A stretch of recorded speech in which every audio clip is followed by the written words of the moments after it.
सफल जीवन यह मेरा हो। हम सब यहाँ बहुत सौभाग्यशाली हैं कि भगवान का दर मिला। लेकिन भगवान का दर मिलके हमने करा क्या? तो उसमें अगर हमें पता चला इतनी अच्छी शिक्षा का, अब हमें जीवन का ज्ञान हुआ, आत्मा का ज्ञान हुआ, तो उसमें फिर हमारा जीवन सफल हो, तभी हमारा जीवन सार्थक होगा। नहीं तो हम बाकी धर्मों की तरह हम भी बाहरी कर्म कांड करते करते ही जा सकते हैं। तो हमारा जीवन सफल हो कि भगवान की शरण मिली है हमें, हम ज्योति पा, हम भगवान की जो ज्योति मिली है वो, उससे अंधेरा दूर होता है, हमारा जीवन का पथ दिखाई देता है हमें। सफल ये जीवन हो क्योंकि भगवान ने हमें जीवन का सच्चा मार्ग दिखाया है, हमें आत्मा के विकास कर्म की राह दिखाई है। तो हमारा जीवन सफल बन जाए, खाली हम सुनकर और सुनाकर ना रह जाएं। तुम्हारी उच्च शक्ति पा कटे बंधन मेरे सब नीच, जीवन पथ पर हूँ उन्नत सफल जीवन यह मेरा हो।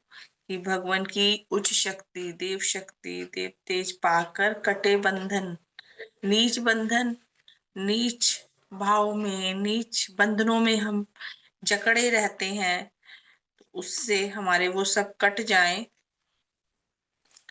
और जीवन पथ पर हम उन्नत हो जाएं, हमारा जीवन सफल हो जाए। तुम्हारा उच्च जीवन पा करूं महिमा महान उसकी, उसे औरों में पहुंचाऊं सुफल जीवन ये मेरा हो। कि हमें भगवान से उच्च जीवन जो मिला है उसकी हम महिमा महान करें, औरों तक पहुंचाएं, दूसरों का जीवन भी सुंदर बना दें। ऐसी कामना है हमारी कि हम करें कामना। तो हम सबकी ये कामना, ये तो एक प्रार्थना ही समझे कि कामना हमारी होनी चाहिए हृदय की कि हमारा जीवन सफल बन जाए, मेरा बन सके, आप सबका बन सके। ऐसी बहुत गहरी प्रार्थना के साथ छोटी सी प्रार्थना करें। हे भगवान आपका शुभ हो, हे दाता आपका शुभ हो, हे रक्षक आपका शुभ हो, मेरा शुभ हो, सबका शुभ हो, हम सबका यहाँ बैठना सफल हो, सुनना सुनाना सफल हो, हमारा जीवन सफल बन जाए, हम उन्नति की राह पर अग्रसर हों। शुभ हो भगवान, इस समय हमें ऐसा आशीर्वाद प्रदान करो। शुभ हो। ये मैं आज फिर से ही नवंबर माह 2025 की पत्रिका में से पाठ विचार करूंगी।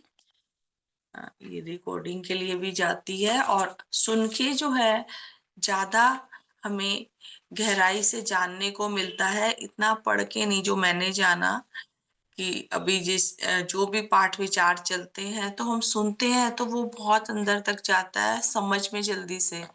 तो ये हमें एक चांस भी है गोल्डन कि हम ये पत्रिका जो है ऑनलाइन में बोलकर आ रही है, और हम खुद से भी तो हम दोबारा भी सुन सकते हैं, और इस समय भी पत्रिका के जो ये इसके अंदर चैप्टर्स हैं वो हम बोलकर बता रहे हैं।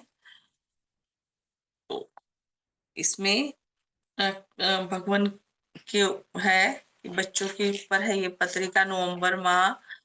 तो इसका टॉपिक है यहाँ पर कर्तव्य पालन भाव। कि ये हमने सुना हुआ भी है लेकिन इसमें हम नए जन के हिसाब से बताएंगे, और हर बार जब हम सुनते हैं नया जानने को मिलता है। तो कर्तव्य पालन भाव में कबूतरों की रक्षा का है। तो हम सब धर्म संबंधियों ने बहुत बार सुना हुआ है तो हमें लगता है, लेकिन नए जन के लिए भी और हमें भी इसमें और कि कर्तव्य पालन भाव कैसे पैदा हो सकता है इस स्टोरी से, तो इसमें जानेंगे। और आगे फिर और भी हैं इसमें जो भगवान के ऊपर हैं, वो पढ़ेंगे। छोटी सी स्टोरी ये है। श्री देवगुरु भगवान को बाल्यकाल से ही कई प्रकार के सुंदर पक्षियों और कई अन्य पशुओं के बच्चों को पालने का बहुत शौक था। आपने अपने घर में कुछ कबूतर पाल रखे थे, इसलिए आपके पिताजी आपने एक कुसंस्कार के कारण उनको रखना पसंद नहीं करते थे। इसलिए आपने अपने घर की ऊपर की छत पर एक खाली कमरे में वह कबूतर रखे हुए थे। आप चुपचाप उस कमरे में जाकर उन्हें गेहूं के दाने और पानी आदि दे आते। कुछ देर तक उन्हें चलते फिरते, खेलते और खुश होते देखकर आप भी खुश होते। उस समय आपकी उम्र 12 वर्ष आरंभ हो चुका था और आपके विवाह की तैयारियां हो रही थी। आपके घर के दरवाजे पर बाजे बज रहे थे और बारात के जाने का समय निकट आ रहा था। आपके घर में कई प्रकार की खुशियां मनाई जा रही थी, परंतु विवाह की इस खुशी के साथ साथ आपका हृदय इस बोझ से दबा हुआ था कि आपके पीछे कबूतरों का क्या हाल होगा। आपकी यहाँ से 7-8 दिन की गैर हाजिरी में इन बेचारों को कौन दाना पानी देगा, यह बेचारे किस तरह जिएंगे। आखिर आपको एक उपाय सूझा। आपने कई सेर गेहूं के दाने ले जाकर कबूतरों के कमरे में बिछा दिए। एक मिट्टी के बर्तन में बहुत सा पानी भरकर रख दिया और उस कमरे को बंद करके उसमें ताला लगा दिया। फिर बेफिक्र होकर आप अपने विवाह के लिए बारात के साथ रवाना हो गए। विवाह हो जाने पर जब आप कुशलता पूर्वक घर आए, तब उन कबूतरों के प्रति अपने गहरे प्रेम भाव और कर्तव्य भाव से भरकर जल्दी से जल्दी उनके कमरे के पास पहुंचे। जैसे ही उन्होंने कमरा खोलकर देखा, पाया कि सारे कबूतर जीवित हैं और खुशी से खेल रहे हैं। यह सब देखकर श्री देव गुरु भगवान को बहुत खुशी हुई। तो ये कहानी जानी पहचानी है। इस कहानी के यहाँ पर भी पढ़ने का मकसद हमारा ये कि हमने कोई भी कर्तव्य अपने जीवन में, किसी की रक्षा का, किसी इंसान जानवर, तो उसको हम पूरा करें। जिम्मेदारी उठाई है तो वो पूरी निभानी चाहिए। ये देवगुरु भगवान में बचपन से ही थी कि अगर कबूतर जैसी चीज, ऐसे सोचे कि पक्षी है कि कोई बात नहीं, कहीं भी खाना खा लेंगे, खुला छोड़ देते, लेकिन उन्होंने कहा नहीं, ये मेरी जिम्मेदारी है कि पाले हैं मैंने। तो इसके नीचे क्वेश्चन है, जो क्वेश्चन मैं नहीं पढ़ूंगी क्योंकि जरूरी नहीं, लेकिन आप ये कहानी सुनी है तो इसे पुस्तक सबके पास पहुंच गई होगी, तो ये अपने छोटे बच्चों को सुनाए, पोते पोतियों को, और जो बच्चे हैं आपके अगर, तो आसपास के बच्चों को सुना के फिर उनसे क्वेश्चन आंसर पूछे। इसमें क्वेश्चन है तो प्रश्न पूछे उनसे। इसमें प्रश्न है, मैं एक आधा प्रश्न बता देती हूँ, तो इससे क्या होगा कि बच्चों में उत्तर भी देने की इच्छा होगी कि कहानी उन्होंने ध्यान से सुनी या नहीं। हमने 2-4 बच्चों को बिठा लिया तो कहानियों के माध्यम से एक तो बच्चों के अंदर बहुत जो गहरे भाव उत्पन्न हो जाते हैं। देखिए शिवाजी जो थे वो बचपन में कहानियां सुन के इतने वो बने, महाराजा शिवाजी के बारे में, कि उनको कहानियां सुनाती थी। और हम खुद भी देखे, हमने बचपन में जो कहानियां सुनी होंगी, तो मोटिवेशनल कहानियां, इंस्पायरिंग कहानियां, ये हमें आगे बढ़ाती हैं। तो बहुत अच्छी बात। ये हम जो है बच्चों को सुनाए और फिर उनसे प्रश्न कर सकते हैं इसमें, कि जैसे हमने ये कहानी कबूतरों की रक्षा, तो श्री देवगुरु भगवान ने बचपन में कौन सा पक्षी अपने घर में पाल रखा था। तो ये हम सबके लिए तो क्वेश्चन नहीं है, हम बड़े हैं, हमें पता है, लेकिन बच्चों का ध्यान इधर उधर तो नहीं है। इससे एकाग्रता भी आती है कि कितने ध्यान से चीज सुनते हैं, तो वो अपनी पढ़ाई की तरफ भी उतना ही ध्यान लगाएंगे। अगर उनका ध्यान इधर उधर होगा, वो क्वेश्चन का आंसर नहीं दे पा रहे, गलत दे रहे हैं, तो आप बताएंगे कि इतनी आसान सी कहानी का आपने आंसर नहीं दिया, तो फिर वो और पढ़ाई की बातों को भी फिर ध्यान देना शुरू करेंगे। तो इससे हम ये बच्चों के अंदर इच्छा जगा सकते हैं। फिर है नेक्स्ट, इसमें मनुष्य जगत के संबंध में विविध रूप से अपने दया भाव का परिचय देना। एक बार फिर से मैं पढ़ती हूँ टॉपिक। मनुष्य जगत के संबंध में विविध रूप से अपने दया भाव का परिचय देना। तो ये नवंबर की पत्रिका बच्चों के लिए है और इसमें हम बड़ों का सबसे बड़ा मेन रोल है कि बच्चे आजकल नहीं पढ़ते किताबें, तो बच्चों को हम बैठे हैं और ये सुनाएं, वो चाहे 15 साल का भी हो, कि चलो कहानी अगर वो सुनने की इच्छा रखता है और जिज्ञासा उत्पन्न करें कि जैसे वो मूड अच्छा है उस समय बताएं कि यहाँ पे देखो इस तरह से कहानियां हैं। और छोटे बच्चे तो फटाफट आते हैं, बहुत खुश होते हैं कहानियों से। बच्चे बड़े खुश होते हैं, 10-12 साल तक के बच्चे तो बोलते ही हैं कि कहानी सुनाओ, कहानी सुनाओ। तो उसके माध्यम से बहुत जल्दी उनको चीजें समझ भी आती हैं। तो यहाँ जानेंगे क्या दया का भाव था। सन 1891 ईस्वी में जलवायु परिवर्तन के लिए देवगुरु भगवान फिरोजपुर गए हुए थे। अपने नियम के अनुसार वहां पर भी वह प्रतिदिन बाहर टहलने के लिए जाया करते थे। एक दिन बाहर जाते हुए उन्होंने देखा कि सड़क के एक लड़की गोबर की एक टोकरी लिए हुए बैठी है। वह उस टोकरी को अपने सिर पर उठाना चाहती है पर उसे भारी होने के कारण उठा नहीं सकती। उसने श्री देवगुरु भगवान को अपनी ओर आते देखकर कहा, भाई टोकरी चुका दे। तो उस कन्या के यह सीधे साधे शब्द श्री देवगुरु भगवान के दयालु हृदय में घुस गए।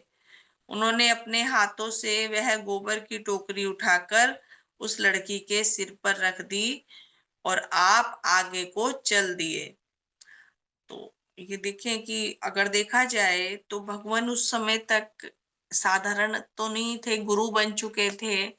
उन्होंने अपना जो है जीवन व्रत लिया हुआ था और उस समय तक उनके आश्रम वगैरह भी जैसे थे, तो अच्छी उसमें था कि एक देखे जाए कि मेरी एक अलग पर्सनैलिटी है। तो भगवान के अंदर ये बिल्कुल अहम भाव नहीं था कि वो साधारण लड़की को पता नहीं था कि भगवान कौन है, कि कितने लोग इनको मानते हैं, कितनी बड़ी शिक्षा दे रहे हैं, तो देवात्मा है ये।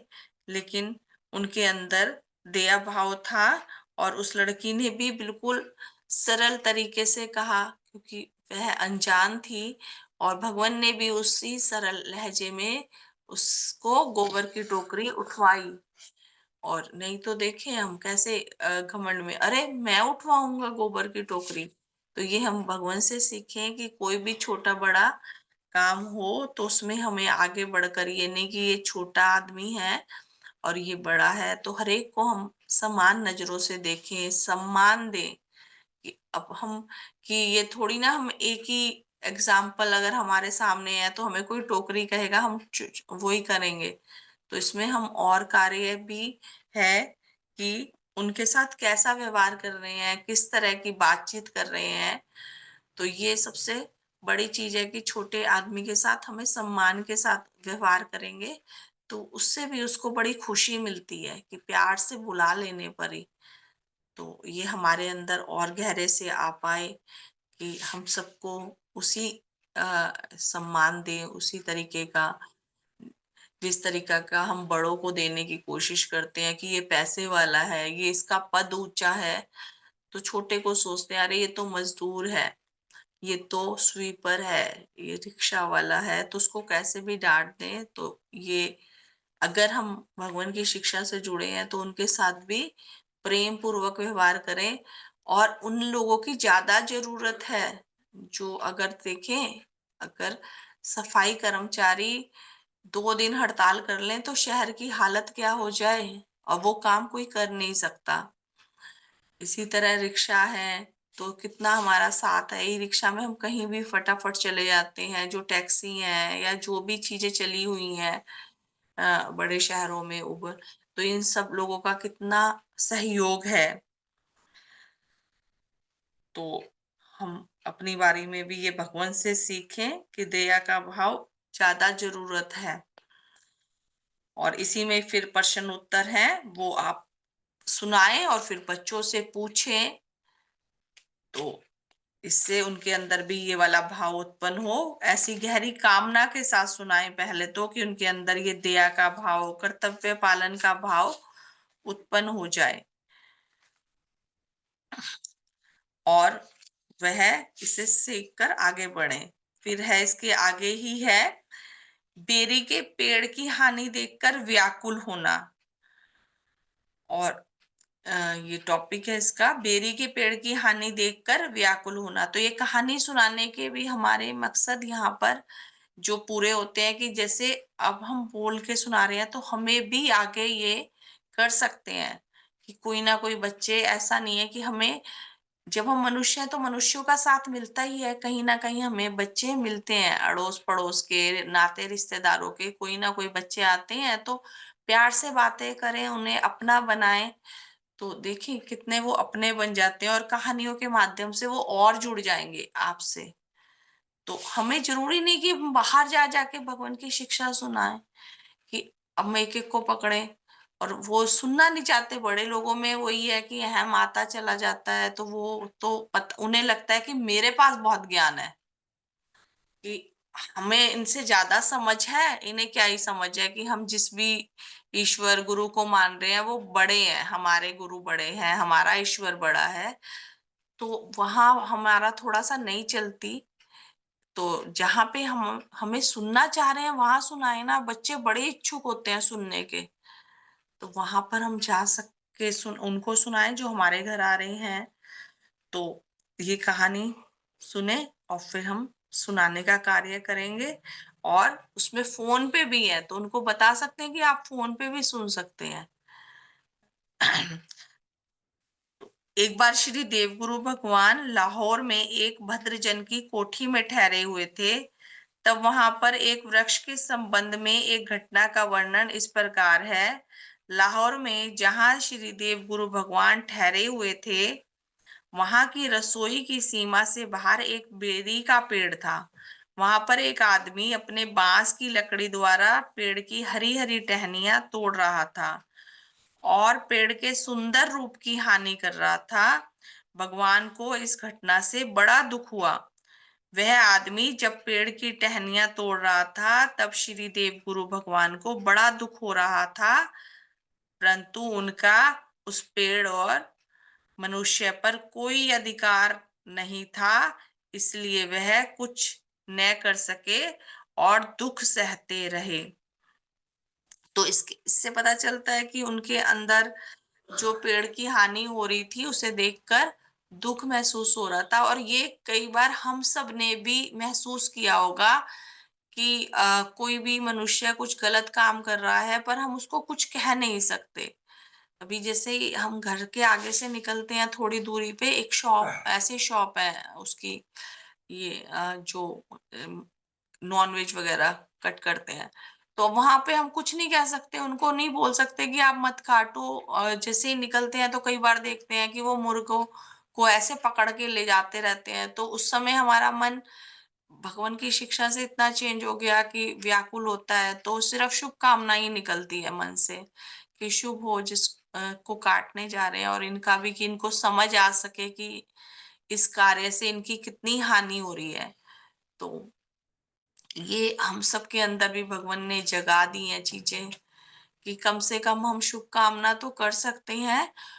और कई बार शुभ कामनाओं के असर भी हो जाते हैं, कि जब भगवान ने वो गायों के लिए शुभ कामना करी, यहाँ देखें कि वहां वो कुछ बोल नहीं सकते थे, गायों को लेके जा रहे थे काटने के लिए कसाई।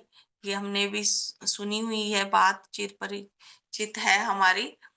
तो जब वो लेके जा रहे थे तो भगवान ने सिर्फ शुभकामना करी, और पता चला वो वापस आ रही हैं, तो कितने असर है। और कई बार तो हमें सामने से दिखाई देते हैं साक्षात, कि हमारी शुभकामना का असर हुआ है, कि कोई चीज चेंज हुई है।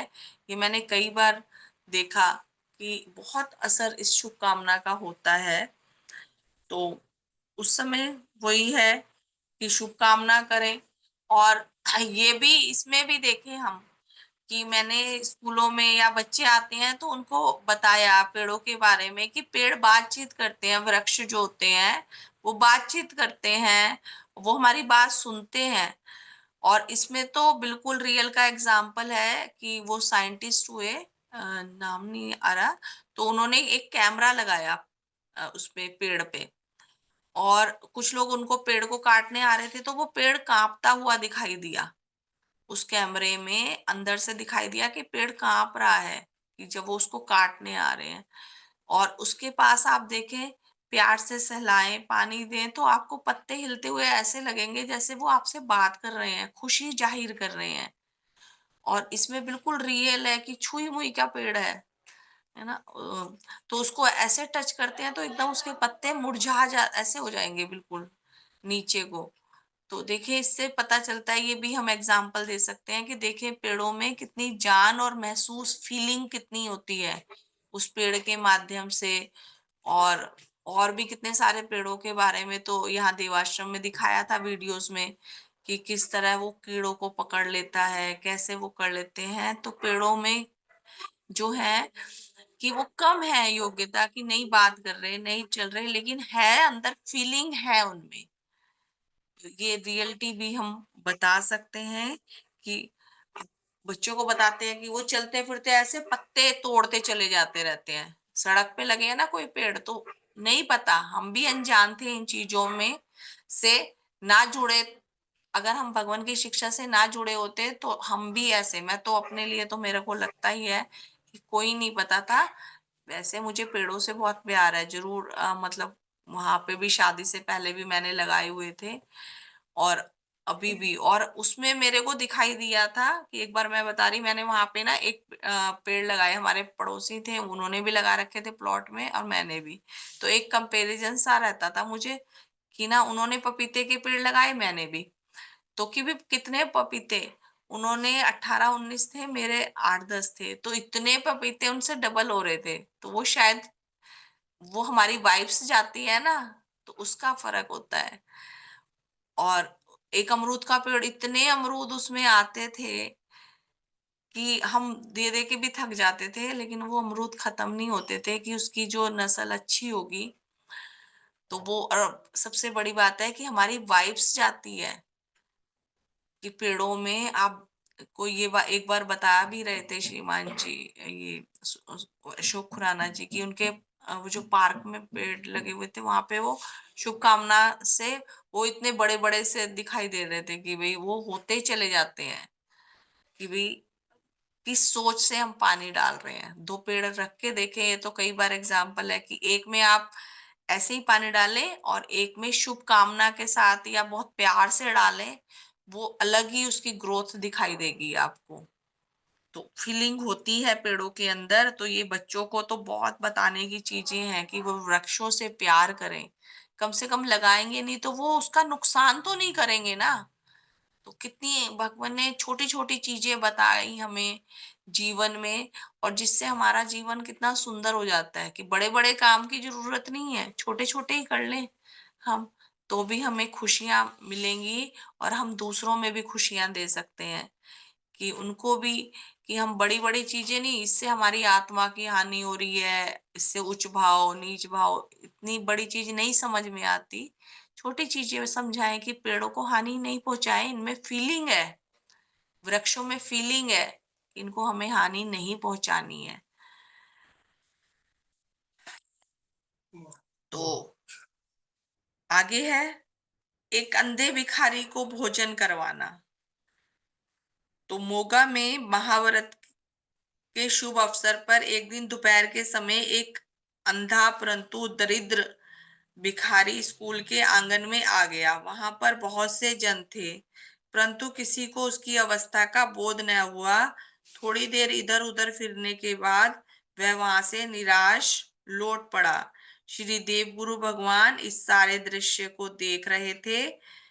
उसकी इस उस अवस्था को कोई भी नहीं अनुभव कर पा रहा था। तब दीन दयालु भगवान ने, जो हर मनुष्य के साथ अपना संबंध अनुभव करते हैं, अपने एक पुत्र को बुलाकर उनके पीछे दौड़ाया और उसे आदर पूर्वक बुलाकर भोजन और कुछ नगद दान दिया। वह भिखारी दया सागर भगवान के हृदय को अपने दिल से धन्य धन्य कहता हुआ चला गया।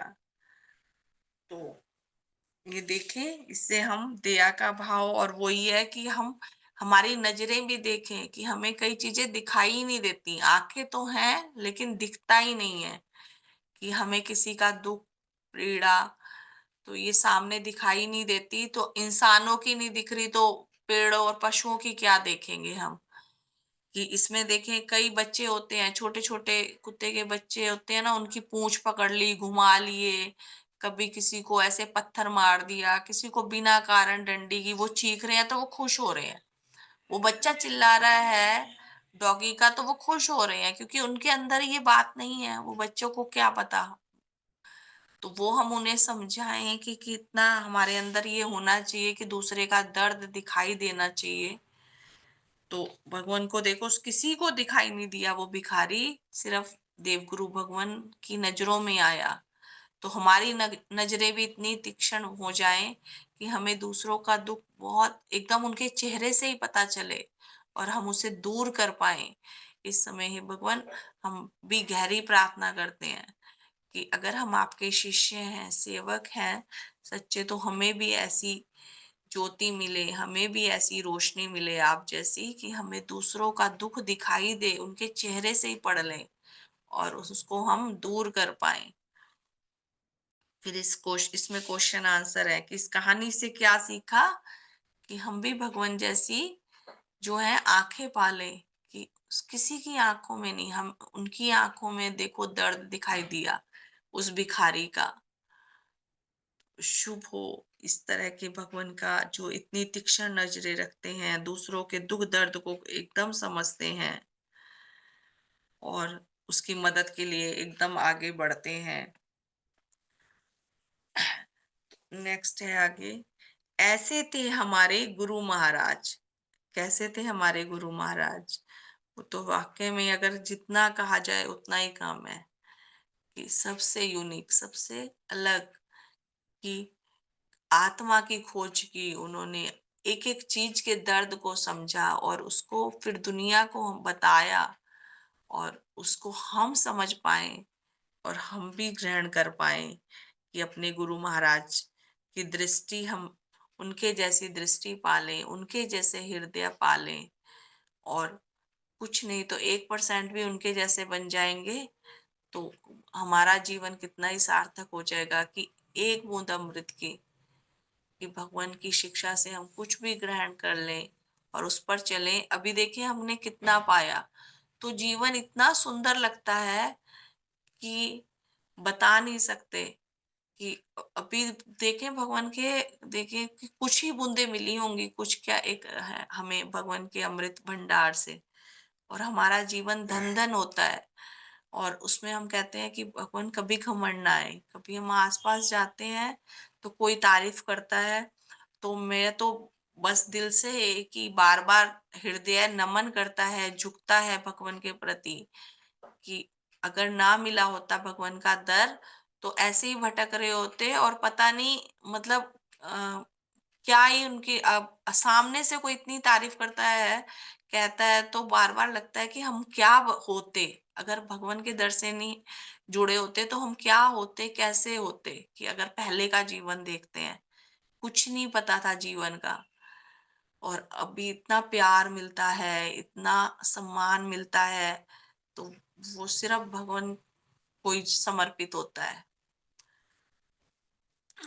तो ऐसे थे हमारे गुरु महाराज, जानेंगे तो इस स्टोरी के माध्यम से। गुरु महाराज को बचपन में खेलना बहुत अच्छा लगता था।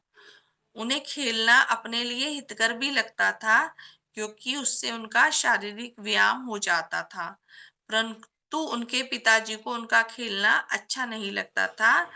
पिताजी के प्रति श्रद्धा भाव रखते हुए गुरु महाराज जी ने कभी उनसे बहस नहीं की, परंतु अपना पक्ष रखने के लिए पिताजी के सामने एक ऐसी पुस्तक प्रस्तुत की जिसमें खेलने के कई लाभ बताए गए थे। उसे पढ़कर पिताजी ने गुरु महाराज जी को खेलने की अनुमति दे दी। ये देखिए कितना अच्छा उदाहरण दिया, कि अगर हम देखें कि बच्चे और बड़ों में क्या रहता है कि कभी वो एक एज का डिफरेंस रहता है कि हम भी लगाएं कि बच्चों में हमारे और हमारे बच्चों के विचार नहीं मिलते। सभी के साथ है ये। हमारे अपने माँ बाप से नहीं मिलते, वो अपनी एज के हिसाब से चलते हैं। तो ये एज डिफरेंस रहता है, तो इसमें हम जो है बीच का तरीका हमें अपनाना चाहिए कि अगर हमें बच्चों से रिश्ते अच्छे बनाने हैं, माँ बाप से अच्छे रिश्ते बनाने हैं, तो वही थोड़ा फ्लेक्सिबल होना चाहिए कि हम उनके अनुसार ढलें, उनको अपने तरीके से थोड़ा-सा बताने की कोशिश करें कि ज़ोर ज़बरदस्ती नहीं, कि बच्चों पे ज़ोर ज़बरदस्ती कर रहे हैं और बच्चे माँ-बाप पे कि नहीं मुझे खेलना ही है, कि ऐसी जिद नहीं। कि कितना प्यार से और कितना सुंदर तरीका निकाला भगवन ने कि उनका अपने पिताजी के प्रति आदर सम्मान भाव था, तो जिद नहीं कि नहीं मुझे खेलना ही है, मेरे को खेलना पसंद है, ऐसा नहीं जिद करी। उन्होंने किताब रखी कि उसमें खेलने के लाभ लिखे थे कि खेलने से बॉडी चुस्त रहती है, फुर्तीली रहती है और मानसिक विकास भी होता है। जितने बच्चे एक्टिव होते हैं ना, आप देखें जो बच्चा चंचल होगा ना, कूदता फांदता, उसका दिमाग भी उतना ही तेज भी होगा। तो हमें लगता है ये तो शैतानी कर रहा है, लेकिन वो सही मतलब उस दिमाग को हमें किधर की तरफ लेके जाएंगे कि वही है कि अगर वो गलत रास्ते पे चला गया, भटक गया, तो फिर वो बच्चा जो है उसकी जो है मानसिक विकास गलत की तरफ बढ़ जाएगा। और अगर वो सही शिक्षा से जुड़ जाता है, सही तरफ चला जाता है, तो वही मानसिक विकास विकसित हो जाता है और अच्छे कार्यों में लग जाता है। तो ये बच्चों में योग्यता रहती है। तो यहाँ पे भी कि खेलने के लाभ बताने के लिए उन्होंने अपने पिताजी को वो पुस्तक दिखाई कि जिसमें लिखा हुआ था इस घटना से, आगे है इसमें, इस घटना से हमें यह शिक्षा मिलती है कि मनुष्य का जीवन उसके माता पिता की देन है। इसलिए हम मानवों को कम से कम इतना तो अवश्य करना चाहिए कि हम उनके उपकारों को याद रखें, उनके प्रति श्रद्धा रखें, उनसे बहस ना करें, उनका कहना माने, आदर भाव से अपना पक्ष प्रस्तुत करें। माता पिता जरूर आपकी बात सुनेंगे तथा अगर आपका पक्ष उन्हें ठीक लगेगा तो वह आपकी बात जरूर मानेंगे। आपके आदर भाव से घर में प्यार भरा उत्तम वातावरण बना रहेगा। अतः अपने माता पिता वे अपने बड़ों के प्रति एवं जो कोई आपके ऊपर उपकार करे उसके उपकारों के प्रति आदर वे कृतज्ञता का भाव रखें। तो ये कहानी भी हम बच्चों को जब सुनाएंगे तो उनके अंदर हम इच्छा जगा सकते हैं कि जिद नहीं करनी, बहस नहीं करनी, या कोई भी गलत काम कर रहे हैं तो उसमें हम कि पक्ष रखें अपना कि वो गलत है या सही है। अगर गलत पक्ष होगा तो वो प्यार से हम समझाएं, सही होगा तो बड़ों को भी बात माननी चाहिए। तो हर चीज में ये नहीं हम सोचते हैं कि बच्चे छोटे हैं वो गलत ही करते हैं। कई जगह बच्चे सही होते हैं और हम उनकी बातों को सुनते ही नहीं ध्यान से। तो ये भी हम बहुत गहरे से कर पाए कि वो चाहे बच्चा आप किसी भी एज का हो गया, कि हमारा बच्चा 5-6 साल तक तो हम जबरदस्ती सुनवा लेंगे, 10 साल तक। उसके बाद वो बड़े होते जाते हैं तो अपने अनुसार चलते हैं, और 20-25 साल का बच्चा तो क्यों ही सुनेगा आपकी बात। जब वो कमाने लगेगा, शादी हो जाएगी, उसके बच्चे हो रहे हैं आगे, तो वो फिर हमारी नहीं। लेकिन उसमें हम एक अंडरस्टैंडिंग होती है कि बच्चे भी ये बात को समझ सके और बड़े भी, कि उनके पक्ष को सुने और बच्चे भी अपना पक्ष रखना सीखें कि बहसबाजी ना करें। तो ये हम बच्चों को कहानी, छोटे बच्चों को कहानी के माध्यम से बताएंगे तो आगे और बड़ों तक भी पहुंचती हैं चीजें। और इस तरह से आपस में उनके विचार जो है, इस कहानी से हम जाने कि हमें विचारों को मिलाना है। नहीं तो एज गैप तो हर एज में रहा है कि भाई आज आज से पहले भी देखे हम, जो हमारे दादा परदादा उससे भी आगे जो रहे, तो वो भी अपने बच्चों को कहते थे कि खर्चा बहुत करते हो, हैं। जो हमारे माँ बाप वो हमें बोलते थे, हम अपने बच्चों को बोलते हैं कि बहुत खर्चीले हो। तो वो हर एक एज आगे जो बढ़ रही है जनरेशन, वो अपने हिसाब से है, या और भी बातों में हम विचार लगाएं। तो उसमें यही है कि दोनों तरफ के जो हैं वो साझे होने चाहिए, कि हर माँ बाप अपने बच्चों से सेटिस्फाई नहीं रह पाते, कि वो उन्हें लगता है कि हमारी तरह समझदार बने, हमारी तरह चले, पैसे को सेव करें, घर को लेकिन वो अपनी एज से ही है ना, कि हम अपना लगाएं, कि हमें कपड़े पहनने का और चीजों का था, तो अब हमारे बच्चे उससे आगे हुए, कि वो जिस तरह से कमा रहे हैं, जिस तरह का माहौल है, तो उसमें थोड़ा हम भी फ्लेक्सिबल हुए, तो वो थोड़ा वो भी होंगे फिर, तो दोनों को ही हो बनना पड़ेगा ये, और वो हर पक्ष में हो सकता है। तो ऐसा सब करें। इसमें अब आप जो है कि शेयर करें थोड़ा सा, कि किस तरह से हम ये चीजें कर सकते हैं। किसी ने भी कुछ जाना या समझ में आया तो वो अपना शेयरिंग कर सकता है अपने अनुभव को, कि हम किस तरह से बताएं बच्चों को। तो ये अपनी शुभ हो, सबके हाँ, सदैव की जय। मीना की। कल की बात है कि कल एक बच्चा खड़ा होके अपने घर के आगे पेड़ लगा हुआ था और उसे ऐसे उंगलियां घुमा घुमा के उसे ऐसे घुमाया जा रहा था। अच्छा, बच्चा था कोई 9-10 साल का। तो जैसे मैंने उसको देखा तो मेरे को ऐसा लगा जैसे कि वो मर्डर ही कर रहा है। तो उसका तो मेरा थोड़ा सा रिएक्ट उतना नहीं होना चाहिए था, पर मैंने ऐसा रिएक्ट किया, भाई बेटा ये क्या कर रहे हो, इसका तो मर्डर हो जाएगा। ये पेड़ तो अच्छा खासा है और तुम इसको कैसे नोच रहे हो। तो उसने एकदम मतलब शायद वो मेरा कहने का तरीका सही नहीं था, तो वो भी एकदम से ऐसे जैसे करंट लगता है वैसे हटा उस पेड़ से। पता नहीं क्या हो गया, आंटी इतना क्यों रिएक्ट कर रही हैं। तो फिर बाद में उसको धीरे धीरे समझाया। मैंने बोला देखो, हमें कोई ऐसे नोचे बिना बात के हमारे बालों को नोचे तो कैसा लगेगा। तो फिर बोला हाँ आंटी अब नहीं करूंगा, अब नहीं करूंगा। तो अब हम ये सुनते रहते हैं तो ये दिमागे हमारे सबकॉन्शियस माइंड में रहती हैं, और वो फिर जहाँ हमें ऐसी चीजें दिखती हैं तो हम रिएक्ट कर जाते हैं। तो उस लड़के को मतलब ऐसा महसूस हुआ कि सच में उसने बहुत बड़ा गलत काम कर दिया। तो ये थोड़ा हम थोड़ा ये दूसरों को बस बचाते हमारा हैं। और दिखाने का इतना हमारा ना प्रभावशाली ढंग हो जाए, कि वो अंदर तक असर हो जाए, कि असर वो हो जाए, हाँ जी हाँ। हाँ, बस ये भगवान से और गहरे से प्रार्थना करें कि भाई इतना प्रभावशाली हमारा तरीका हो हाँ बताने जी, का, हो ये मिल सके। हाँ, सुदेश दीदी आप बोलो। धन्यवाद आप, धन्यवाद। हाँ हाँ जी, मैं ये बताना चाह रही थी कि आपकी ये इस उद्बोधन से मुझे बहुत फर्क पड़ा कि अ, जो आपने बच्चों के बारे में बताया कि बच्चों को पेड़ के बारे में या कहानी के रूप में हम बच्चों को समझा सकते हैं, सिखा सकते हैं। तो मेरे माइंड में ये आया कि मैं शाम को जब बच्चे खेल रहे होते हैं तो उनको बुलाकर ये भगवान की शिक्षा या मतलब अच्छी बातें ही हैं, भगवान की है तो शिक्षा ही।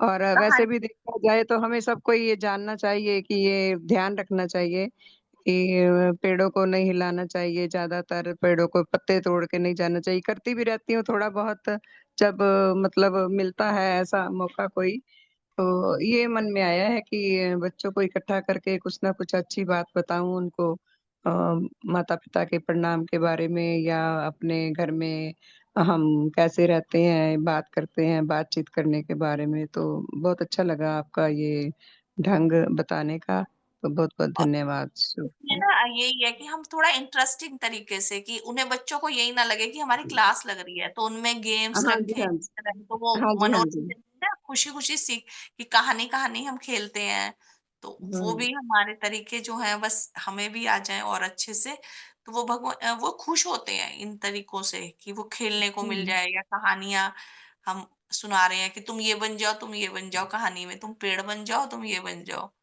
तो ये और हुँ। तरीके हम अच्छे से कर पाए। अशोका दीदी कौन बोलना चाह रहा था? शुभ सबका। मेरे घर में ना मेड आती है, उसका एक बेटा छोटा है, 4-5 साल बंद हो गया मोबाइल। मैं दूर करके बोलूं वो ना, कई बारी दीवार को। अब आ रही है आवाज? हाँ जी, हाँ जी। हाँ, तो वो ना दीवार को कुरेदते, क्योंकि वो मेरे घर में काम करती, तो वो बच्चे ना दीवार को, बेड़े में जो मेरा बाहर का आंगन, उसमें कुरेदते रहते। तो एक दिन ना मैंने छोटे वाले को, बड़ा नहीं इतना समझ सका, बल्कि उसको लगता था पता नहीं ये दादी ना, पहले तो उनको प्रणाम करना सिखाया। तो ना वो ना दोनों ने मेरे पैर छूने क्या शुरू किए। तो वो कहते ये आंटी, ये ना घर में मेरी मतलब सास ससुर है, उनके भी छूने लग गए, और आपको सबसे पहले आके कहते हैं शुभो, और भी पैर छूने हैं दादी के। तो कहते घर भी ये बोलता है कि दादी ने ना आज ऐसा सिखाया था। क्योंकि जब महायज्ञ के दिन शुरू होते हैं तो मैं महीना, ये गुरु महाराज जी की घटनाएं डेली मेरी नियम है एक, समझो भगवान की शिक्षा से ही है, नहीं तो मैं क्या होती। तो और ऐसे करते। एक फिर एक दिन ना वो जब फर्श कुरेद, दीवार कुरेद रहे थे, तो मैंने कहा बेटा अपनी उंगली पे खून निकले ना तो दर्द होती है ना, जैसे दर्द हुई ना बेटा, तो इससे धरती को ना दुख होता है भी, हाय मेरे को पेंसिल से और दूसरा बड़े वाला पेंसिल से कर देता था दीवारों पे मेरे घर की। तो उसकी माँ को तो ये लगता था कि ये टोका टोकी करती है। फिर एक दिन ना वो छोटे वाला कहता, पापा कहती रात को ना इसके पापा 10 बजे आए, तो उनको बता रहा कि वो दादी ने ना ऐसा सिखाया था। तो बच्चों को तो प्यार की भूख है, उनको प्यार करके शुभ हो। जी, यही है कि हम हाँ प्यार से सिखाएं, हमारा वही तरीका इतना प्रभावशाली हो ना, प्यार वाला। प्यार से तो वो भजन भी आता है ना, लोका ने राबो वास कितना प्यार दिया पाके डोरा।